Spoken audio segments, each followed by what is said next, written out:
하나님 말씀 디모데 전서 3장 13절 말씀 한 절 말씀 읽어드리겠습니다. 집사의 직분을 잘한 자들은 아름다운 지위와 그리스도 예수 안에 있는 믿음의 큰 담력을 얻느니라. 아멘. 집사의 직분을 잘한 자들은 그렇게 번역이 되어 있습니다마는 수종드는 일을 잘한 사람들은, 섬김의 일을 잘한 사람들은 이라고 하는 표현이 더 정확한 표현이라고 할 수 있습니다. 누구를 수종들고 누구를 섬긴 것을 말씀하는가? 하나님을 수종들고 하나님을 섬긴 것, 교회를 수종들고 교회를 섬긴 것, 그것을 말씀하십니다. 우리가 하나님을 수종들고 하나님을 섬기는 것은 교회를 수종들고 교회를 섬기는 일로서 하나님께 수종들 수 있고 하나님을 섬길 수 있습니다. 그래서 간단하게 우리가 표현을 하면 교회의 그 직분을, 교회를 섬기는 일을 잘한 사람들은, 교회를 수종드는 일을 잘한 사람들은 아름다운 지위와 그리스도 예수 안에 있는 믿음의 큰 담력을 얻는다 말씀하셨습니다. 아름다운 지위를 얻는다라고 하는 것은, 지위라고 하는 것 우리가 설명하지 않아도 알 수 있겠습니다만은 단편적으로 말하면 계급이라는 의미입니다. 이 말씀은 어떤 말씀인가 하면, 하나님을 잘 섬기고 하나님께 수종을 잘 든 사람은 더 복되고 아름답고 높은 그런 큰 자가 된다, 높은 자가 된다. 하나님의 나라에서 지극히 존귀한 자가 된다라고 하는 그런 말씀과 같습니다. 물론 하나님을 수종들고 하나님을 섬김으로 인해서 세상의 지위도 높아질 수 있습니다. 그러나 하나님께서 우리에게 약속하시는 것은 세상의 복이 아닙니다. 세상의 복을 주시지 않는다는 말이 아니고요. 세상의 복은 그냥 부수적인 것이고 덤입니다. 하나님께서 진짜 믿음의 사람들에게 약속하신 복은 하나님 나라의 성공이고 영원한 성공입니다. 그 하나님 나라의 성공에서 다른 사람들보다 더 높은 자로, 다른 사람보다 더 존귀한 자로, 다른 사람보다 더 권세가 있는 자로, 다른 사람보다 더 큰 자로 나타날 수 있는, 세워질 수 있는 그런 은혜를 입을 수 있는 자가 누군가? 하나님을 잘 섬기고 하나님께 수종을 잘 든 사람이라 하는 것입니다. 우리는 이러한 하나님의 약속을 믿어야 되겠습니다. 반면에 집사의 직분을 잘하지 못한 자들, 다시 말해서 이제 교회의 직분을 맡긴 것은, 교회의 직분을 맡긴 것은 하나님께 수종을 들고 하나님을 섬기는 일을 위해서 직분을 맡기셨는데, 그 직분을 잘 감당하는 자들은 아름다운 지위, 이것을 얻고 그리스도 예수 안에 있는 믿음의 큰 담력을 얻게 되지만, 반면에 직분을 잘 감당하지 못한 사람들에게는 거기에 응당한 그런 책망을 받게 된다. 예수님께서는 그렇게 말씀하신 것이 있지 않습니까? 지혜 있고 충성된 종이 되어서 그 집 사람들을 맡아 때를 따라 양식을 나누어 줄 자가 누군가. 그 집은 하나님의 집 교회죠. 지혜롭고 충성된 종이 되어서 교회에 있는 사람들에게 때를 따라 양식을 나눠줄 수 있는 지혜롭고 충성된 종은 주인이 올 때에 주인의 모든 소유를 저에게 맡기신다 말씀을 하셨는데,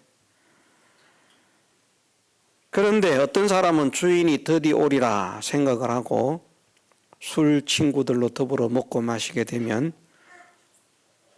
생각지 않은 날 알지 못한 때에 주인이 임해서 어미 때리고 외식하는 자의 받는 율에 취할 것이다. 책망을 받는다는 것을 말씀하셨습니다.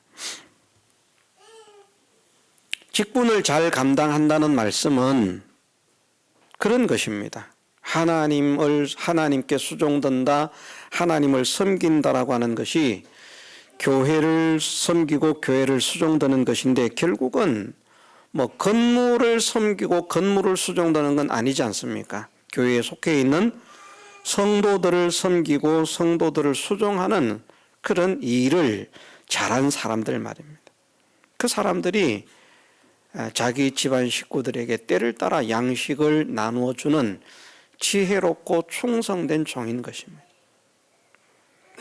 그러면 그만큼 주인의 모든 소유를 저에게 맡기겠다 말씀하셨으니까 그 영원한 성공이 얼마나 큰 성공입니까? 그런 성공을 약속을 하셨다. 세상 성공도 덤입니다. 믿음의 사람들은 천국 성공만 하고 세상 성공은 할 수 없다. 성경은 그렇게 말씀하시지 않습니다. 잘못 가르치는 사람들은 세상 복은 우리가 받을 복이 아니다 이렇게 말하지만, 하나님은 세상 복도 허락하신다는 것을 말씀하셨습니다. 다만 그 세상 복이 우리의 목표, 우리의 목적이 되어서는 안 된다는 것이죠. 그 세상 복을 위해서 믿고 세상 복을 위해서 일하는 사람이 되어서는 안 된다는 것이죠. 세상 행복과 세상 성공을 소망으로 믿음 생활을 하고 그런 어떤 헌신과 봉사와 섬김의 삶을 사는 그런 사람이 되어서는 안 된다는 것이죠. 하나님께서 우리를 사랑하신 그 사랑을 알기 때문에, 믿기 때문에 그 사랑에 감사하고 감격해서 내가 이런 사랑, 이런 은혜를 받았으니까, 이런 사랑, 이런 은혜를 받았으니까 내가 주님을 위해서 살겠습니다. 참 그 은혜가 우리에게 깨달아지려고 하면 어떻게 깨달아야 할지 모르겠습니다. 우리가 이렇게 한번 생각을 해보십시다. 또 깨닫게 하려고 조금이라도 감정이 우리에게 느껴지는 이 일을 위해서 제가 이런 예와 잘 들지도 못하고 감동 있게 이야기도 못하는 그런 사람이지만, 예를 들면 어떤 사람이 거센 물살에 떠내려 갑니다. 그런데 한 20m, 30m만 떠내려 가면은 이제 천길랑 떨어지는 아니라도 상당히 높은 그런 폭포가 이제 폭포로 떨어집니다. 거의 죽을 가능성이 그냥 한 90% 이상은 되는 그런 상태라. 그런데 또 그 폭포 밑에는 보니까 거대한 사나운 악어들이 바글바글 살고 있습니다. 사람이 들어가면 그 악어들이 잡아먹습니다. 그런 상태인데 그 물에 지금 이 사람이 떠내려가고 있다는 겁니다. 그걸 알아요. 조금만 더 가면 폭포가 있고 그 폭포 아래에는 사람을 통째로 삼킬 수 있는 거대한 악어들이 떼를 지어서 서식을 하고 있다 하는 이 사실을 알고 있다고 하면, 그 떠내려가는, 물에서 떠내려가는 그 사람의 그 공포심이 얼마나 크겠습니까? 그런데 거기서 건져주는 거예요. 누가? 밧줄을 던져서 잡고 나오게 했든지. 그러면 그 사람은 어떻겠습니까? 마음이, 자기를 건져준 사람에게. 한 20m, 30m만 몇 초 안 걸립니다. 20m, 30m 떠내려가는 거 급류에 몇 초 후에 그 폭포에 떨어져서 살아도 악의 밥이 될 수밖에 없는 그런 절박한 그런 상황이었는데, 그런데 저 사람이 위험을 무릅쓰고 그 거센 물결에 나를 건지겠다고 밧줄을 던져서 나를 구했다. 평생의 은인이 되지 않겠습니까? 두고 감사하면서 당신은 내 생명의 은인입니다. 어떻게 이 은혜를 보답해야 될지 모르겠습니다. 모르는 사람 같으면 그런 감동이 덜하겠습니다만은 그 상황을 알고 있는, 얼마 가지 않으면 엄청나게 높은 그런 폭포가 있다. 그 폭포 밑에는 거대한 악어들이 서식하고 있다. 거기에 들어간 사람은 살아나온 사람이 없다. 이런 상황을 알고 있는 사람이었다고 하면 거기에서 건져준 그 사람에게 얼마나 감사한 마음이 생기겠습니까? 제가 이야기를 잘 못해서 이런 이야기에도 눈물이 안 나오죠. 그죠? 이야기를 잘하는 사람이 참 저는 부럽습니다. 어떤 분들은 간증을 하면서 우리의 자녀들이 고생을 했다. 근데 별로 고생 안 했어요. 우리의 자녀들에 비하면 고생한 것도 아닙니다. 그런데 우리의 자녀들이 고생했다는 것을 참 감동 있게 그렇게 간증을 하니까 그냥 성도들이 막 눈물을 줄줄 흘리고 말입니다. 아이고, 우리 목사님 그렇게 고생을 많이 하셨구나. 그러면서 어떻게 해주더라는 겁니다.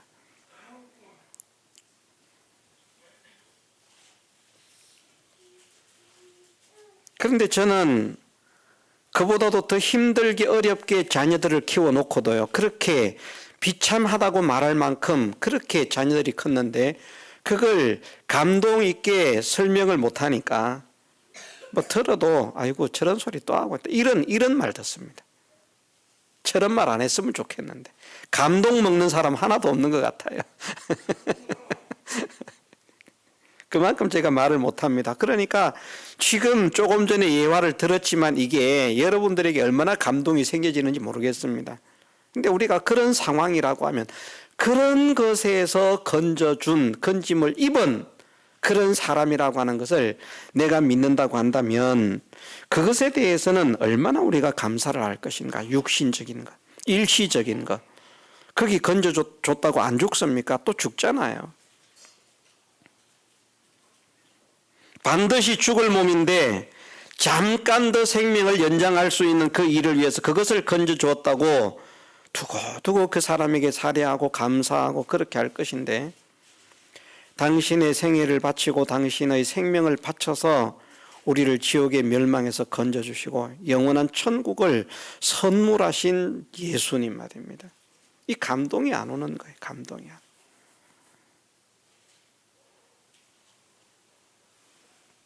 그러니까 주님은 나를 위해서 이렇게 사셨으니까 나도 주님을 위해서 이렇게 살아야 되겠다 하는 이런 마음이 막 속에서 막 복받쳐 오르고, 그래서 주님을 위해서라고 하면 물불을 가리지 않고 덤빌 수 있는 그런 사람이 되어야 되는데, 얼마나 냉철한지. 주님을 위해서 산다라고 하지만 주님의 사랑을 믿습니다, 주님의 은혜를 믿습니다, 주님의 구원을 믿습니다 하지만 주님을 위해서라고 하면 물불을 가리지 않고 덤벼야 될 그런 믿음의 사람들이, 구원을 얻은 사람들이 얼마나 계산을 하고 있는지 말이에요. 얼마나 따지고 있는지. 이렇게 살면 나한테 유익이 있겠나 없겠나, 손해가 있겠나 없겠나, 계산 다 하고 앉아 있습니다. 영원한 지옥에서 건짐을 받았다고 믿는다고 하면서 말입니다. 영원한 지옥에서 영원한 천국을 선물 받았다는 사실을 믿는다고 하면서 말입니다. 주님을 위해서 사는 것에 얼마나 계산을 하는지. 자기 위해서 사는 일에는 계산을 하지 않아요. 하고 싶으면 합니다. 남이 말려도 합니다. 주님이 원하시는 삶에는 그런 삶을 살지 못한다. 그런데 주님을 수종든다, 주님을 섬긴다라고 하는 것은 그냥 우리가 주님을 수종든다, 주님을 섬긴다 이런 것이 아니고요. 말씀드린 대로 우리가 알고 있는 대로 신앙으로 고백하고 있는 대로 나는 주님의 사랑과 은혜가 아니었으면 영원한 지옥의 형벌을 당할 수밖에 없는 자였습니다. 그 고통을 상상해 보면 어떻게 할 줄 모르겠습니다.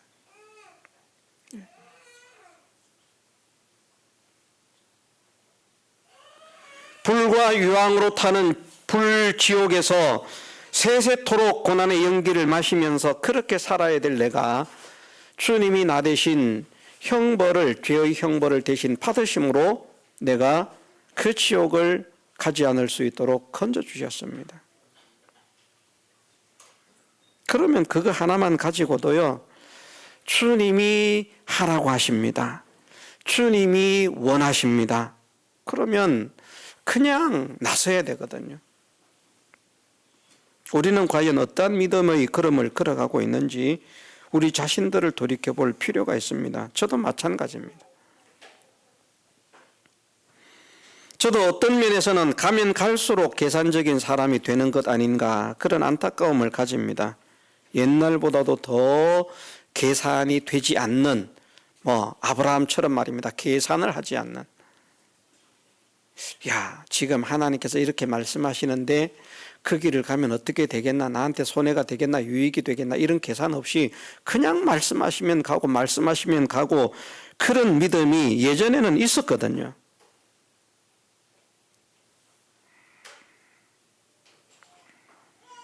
주님을 위한 것이다, 복음을 위한 것이다, 주님이 맡기신 교회를 위한 것이다 이렇게 믿어지는 것에 대해서는 계산을 하지 않았습니다. 그냥 했습니다.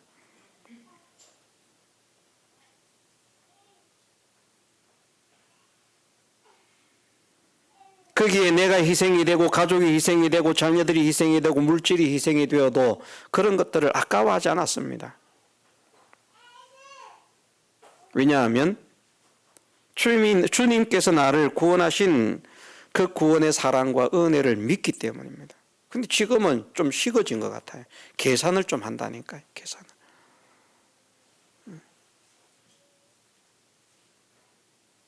진짜 옛날은 받은 사례를 다 헌금을 하면서도 아까운 줄을 몰랐습니다. 야, 이것을 다 헌금을 하고 나면 어떻게 살아야 되지? 한 달을 어떻게 살지?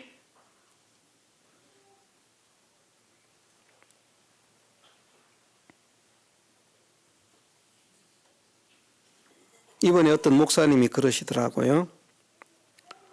5인 가족이 540만 원은 있어야 삽니다. 그러지 않으면 못 삽니다. 이렇게 말하는 거예요. 그러면 540만 원 사례받는 사람이 과연 얼마나 있을까요? 5인 가족으로. 다 못 사는 겁니다.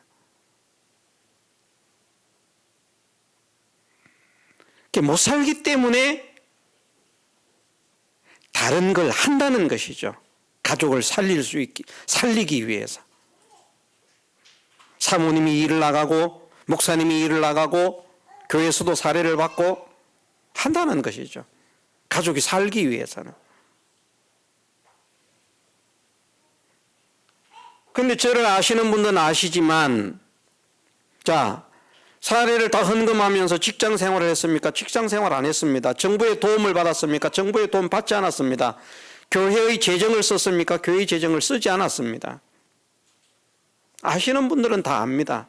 제가 교회에서 받는 돈은 차에 기름 넣고 교회를 위해서 운행하기 위해서 기름 넣고 기름 넣었다는 그거 받고요.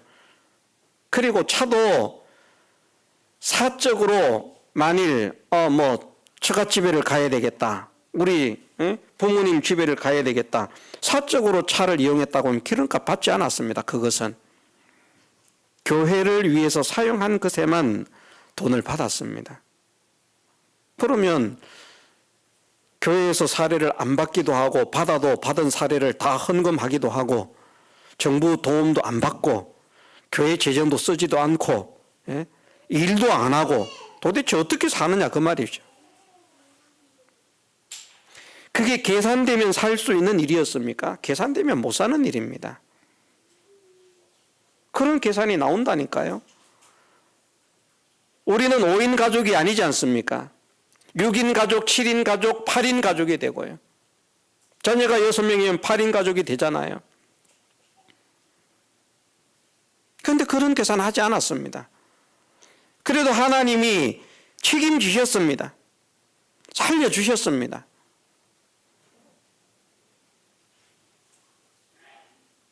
그런데 갈수록 계산을 한다는 것이죠. 따져본다는 것이죠. 이것은 무엇인가? 믿음이 자라가는 것이 아니라 퇴보하고 있는 것이다. 믿음이 성장하고 있는 것이 아니라 쪼그라들고 있는 것이다. 그렇게 스스로 평가를 할 수밖에 없는 겁니다. 자, 수종드는 일을 잘한 자들은, 수종드는 일을 잘한 사람들은 진짜 누가 수종드는 일을 잘한 사람들인가? 주님께서 하시는 말씀에 토를 달지 않는 사람, 주님께서 하시는 말씀에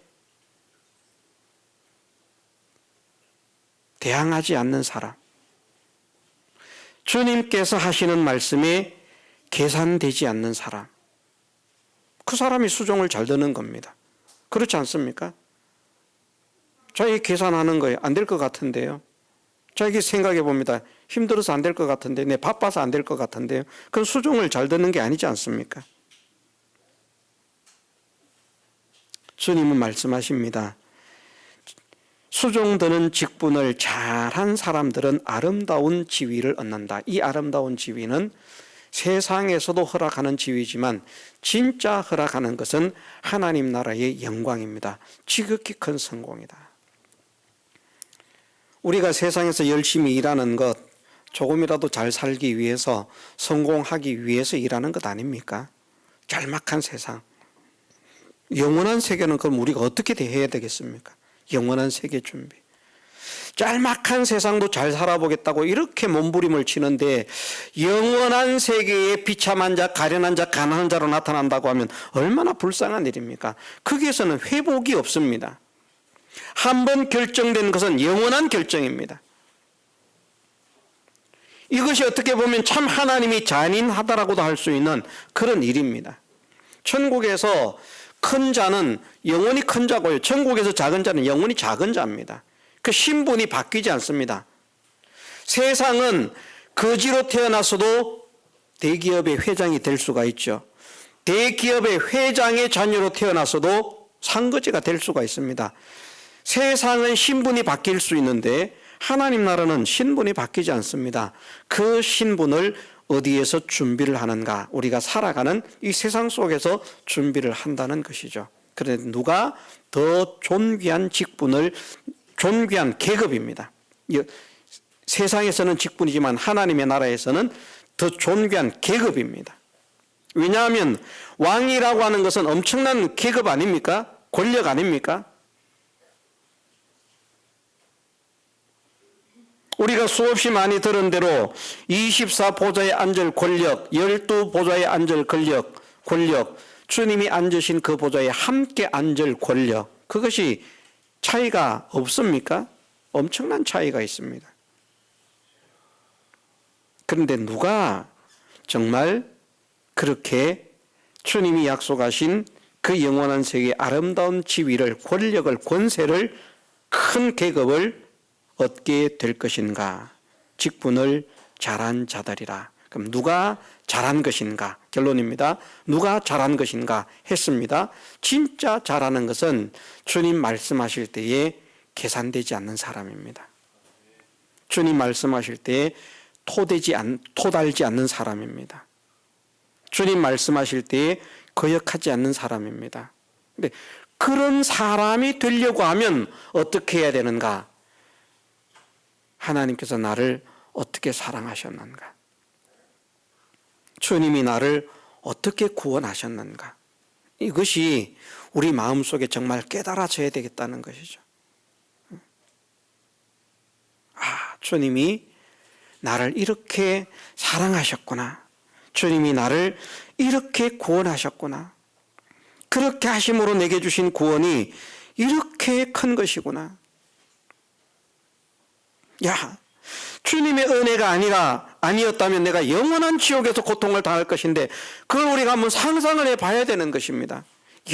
영원한 지옥에서 고통을 당할 수밖에 없었던 나. 주님이 건져주지 않으시면 그 누구도 빠져나올 수 없는 그 지옥의 멸망에서 주님이 내 죄의 형벌을 대신 받으심으로 내 죄를 씻어주심으로 내가 지옥에 들어가지 않을 수 있게 되었다. 그게 끝이 아니지 않습니까? 영원한 천국을 선물하시는데 그 천국을 우리가 갈 수 있습니까? 못 갑니다. 천국은 의인이라야 갈 수 있거든요. 근데 우리는 의인이 될 수가 없습니다.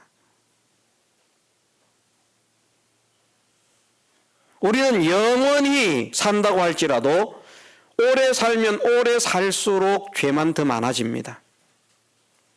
장수하면 장수할수록 죄만 더 많이 짓습니다. 우리는 의인이 될 수가 없습니다. 그런데 우리 대신 주님이 하나님의 법에 완전한 순종, 대행의 칭의를 허락하셨다는 겁니다. 우리 대신 행하셔서. 우리가 할 수 없기 때문에. 예수님께서 우리 대신 율법의 만족을 이루시기까지 그 순종할 수 없는 환경 속에서 순종할 수 없는 몸으로 순종할 수 없는 상태에서 단 한 번도 아니요 하지 않으시고 오직 예만 하시면서 나는 아무것도 내 마음대로 내가 원한 대로 할 수 없다. 아버지께서 하라고 하시는 대로만 나는 순종한다. 그렇게 만드신 의를 내 것이라고 주신 것이라니까요. 그래서 천국 가는 사람이 된 것입니다. 그 표를 가지고요. 천국의 시민권은 그렇게 얻어진 것입니다. 천국의 시민권이 칭의라고 하는 그 표입니다. 우리를 의인으로 만든.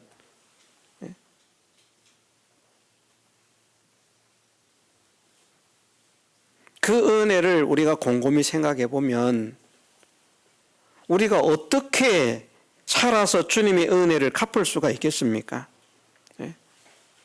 주님의 사랑을 갚을 수가 있겠습니까? 많은 사람들이 말은 잘합니다. 내 생애와 생명을 바쳐도 내게 주신 은혜를 갚을 수 없습니다. 말은 잘하는데 그런데 주님 말씀하시면 계산만 되고 있습니다. 수종을 들지 않는 겁니다. 수종 좀 들어라. 나를 좀 섬겨라. 그러니까 자기 계산 탁 하고 앉아 있습니다. 자기 생각하고 앉아 있습니다. 자기 고집 부리고 앉아 있습니다. 우리는 이것을 꺾어버리십시다. 주님 말씀에 계산되지 않는 사람이 되게 하옵소서. 아브라함이 그렇게 걸어가지 않았습니까? 나도 그렇게 믿음의 걸음을 걷기를 원합니다. 좋은 형편 주니까 웃고 나쁜 형편 주니까 울고 불고 원망하고 불평한 그것이 다윗입니까? 아니지 않습니까? 정말 형편없는 그 환경 속에서도 우리와 동일한 성정을 가진 사람이지만 여호와는 나의 목자시니 내가 부족함이 없다. 찬송했던 다윗처럼 나도 그러한 믿음을 가지고 하나님을 향해서 나아가는 사람이 되게 하옵소서. 이것이 우리의 소원이 되고 이것이 우리의 기도가 되고 그래서 이것이 나중에는 우리의 간증이 되어서 우리를 통해서 더 많은 사람들이 구원의 열매를 맺는 이 일에 쓰임받는 하나님의 아름다운 복음의 향기들이 되게 해주시기를 주님의 이름으로 축원합니다. 다 같이 통성으로 기도드리겠습니다.